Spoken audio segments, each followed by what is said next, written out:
I was talking with Pat said. Yeah, right. Yeah, he wants me to do that. But just on YouTube. Hell yeah, dude. All over the We're web. going on YouTube after this.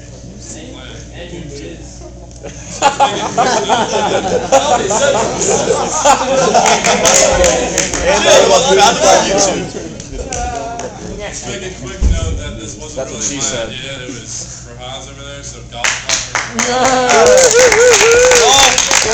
Fuck Christ's sake. Dominic will organize this in 10 minutes without emails. Alright, so the reason that it's going on in here and not at the planned venue. Fuck Christ's sake. Yeah, basically. I went to talk to sign up to go there. Got there early on time, good person. And then some girl from Tri-City comes up to me. I think it's the one I've been emailing, and I asked her multiple times what's not appropriate. And she just says good work. She doesn't say anything productive.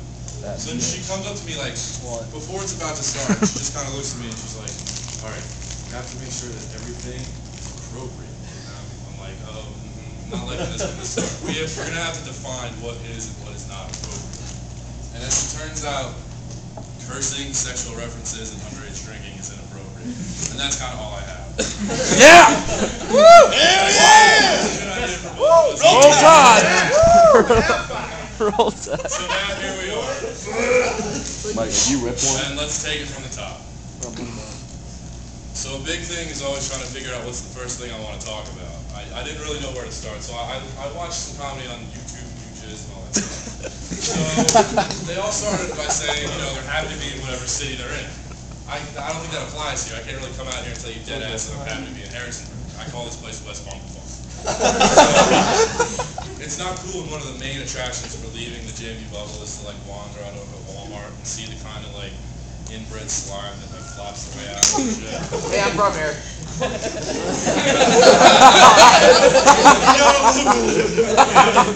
Yeah, when I'm walking around, I thought the first one offended to be a fat girl. I wonder to myself, how many of these kids will play in? It's probably not a lot. The thing is, I'm from Jersey, so it's just a completely different atmosphere here. But time out, let's make a quick note for everyone who's from Jersey here. Someone with a voice to tell everyone who's not that it's not like it is on TV. Fascinating. All the motels that we party at over the summer are currently housing the homeless. And not like your down on your luck, morally upstanding homeless. Like your career, sticky, grimy homeless people. Not good. Everyone on the show is this tall. Snooki's that tall, and was born in Chile. She's not even Italian. She's about as real as Michael Jackson's Pork Lady face. Is that too soon? Not too soon. She's more real though, I'll admit, than about a quarter of the Steelers fan base before they played that game. Packers. Yeah. So leading up to this, last week and a half or so, I'd go up to people I know and I'd tell them I'm going to do stand-up comedy, and they'd tell me things like, are you nervous? Are you feeling confident? And I'd say no. But it got me to thinking about what really confidence is and how it's different in guys and girls. Guy confidence is more or less taking your balls out of your purse and going over and talk to the hot girl at the party. It's mostly an individual process. She says yes, okay, we're one step closer to me having sex with you. She says no, she's probably a bitch anyway, so call me Chasey, because I'm on to the next one. So what's fun for me is when I see someone that doesn't have any confidence try and fake it, pretend they have confidence. Earlier in the day, they watch a Michael Cera movie, taking notes on Scott Pilgrim and shit. Thinking that they have a fighting chance because they have that awkward smile too. So they decide at the party that they somehow got into some goddamn GDI shit. So they're there, they decide to fully play the part, and they down 4 beers, and by down I say gingerly sip because they don't like beer. So they're 4 beers in, and they're on top of the world. They're feeling like the straight Neil Patrick Harris. So they decide, you start to see their chests inflate to make room for all this charisma. Their feet start to levitate them off the ground. They're oozing with the confidence of a crackhead with his welfare check. He decides to float over across the room to Bonnie and see what's up with her, expecting nothing less than 100% success because, he's the great Millhouse. So unfortunately, Picasso, that's not the picture we're painting today, and it goes a little bit differently. Poor Millhouse is slapped in the face by a bitch called reality. Bonnie's response will usually go a little bit something like this. Ooh, Millhouse. That'd be a firm no, but wait, there's more. I'm gonna go ahead and tell you why. It's because it looks like your mother drank while you were in the womb and decided halfway through, oh wait, no, I don't want an abortion. Why don't you go back to your sad little dorm room and reunite yourself with your lonesome tissues and discount hand lotion and pour one out for your homeless. You know what I mean?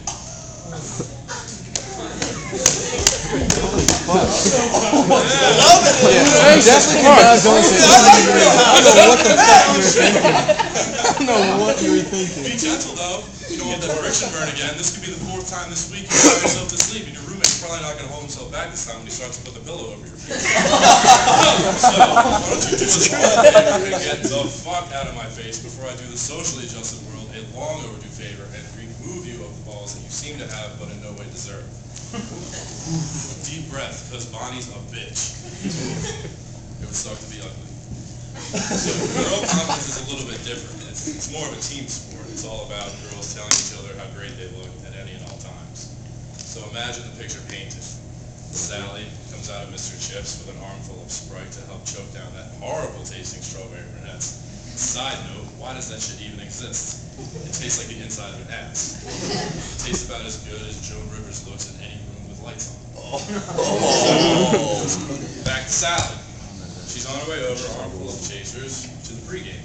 Opens her friend's door, expecting nothing out of the ordinary, but instead sees an episode of Queer Eye for the Bridge Stroll going on. Total makeover edition.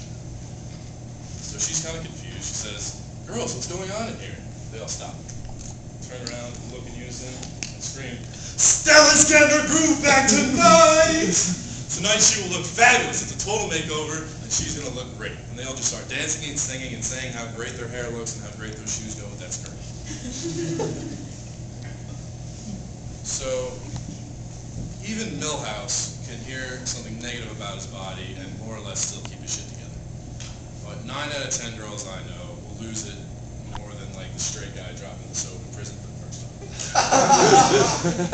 For instance, I called my girlfriend a fun vampire once. Like, she sucks the fun out of me, like Debbie Downer without her meds.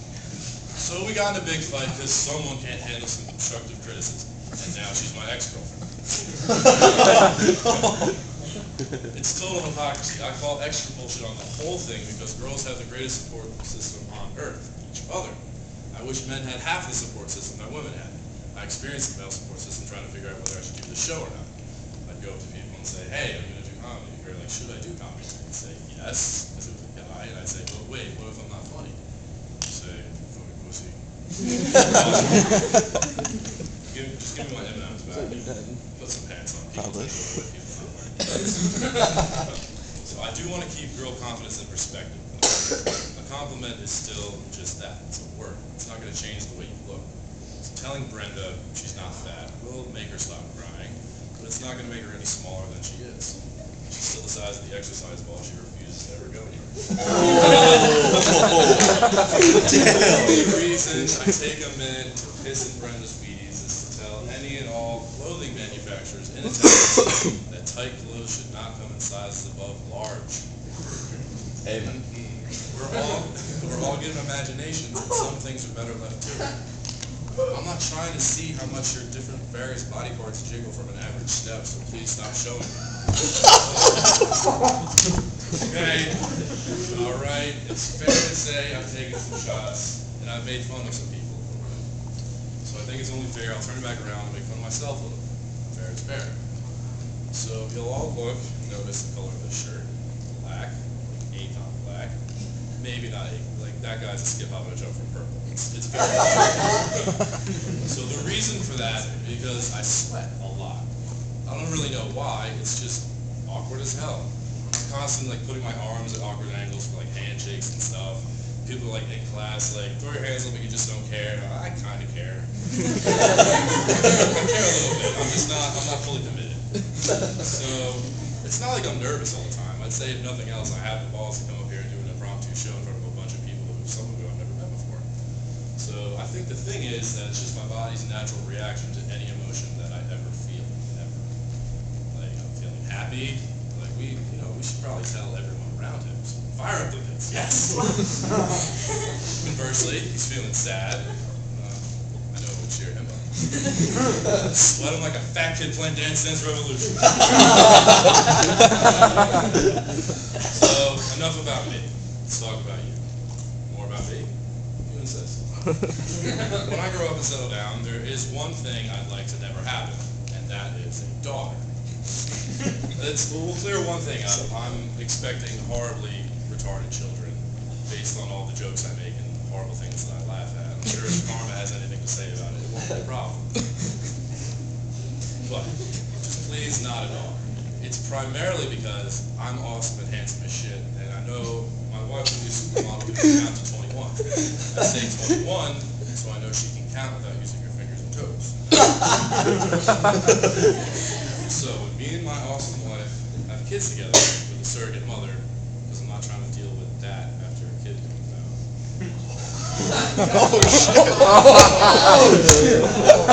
After we have kids together, I'm sure they will be gorgeous also, and that's something I can't deal with.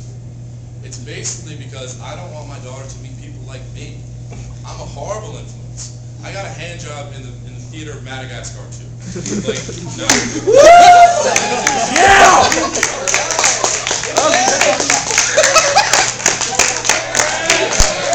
Roll Tide! Roll Tide!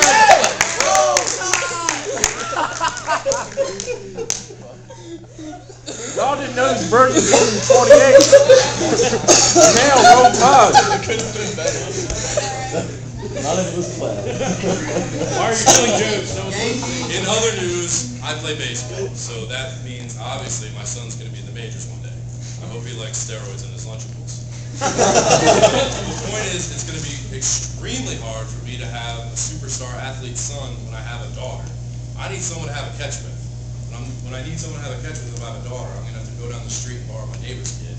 With my luck, he's going to be one of those artsy types who throws like a girl and is afraid of the ball. It's terrible. So one of the nice things about coming to college is, you know, that spiritual bullshit, getting to know who you really are and making friends. Like, we're a little bit past that. Hopefully everyone here has friends. It's pretty basic. So I run with some pretty colorful characters, most colorful of which Pat.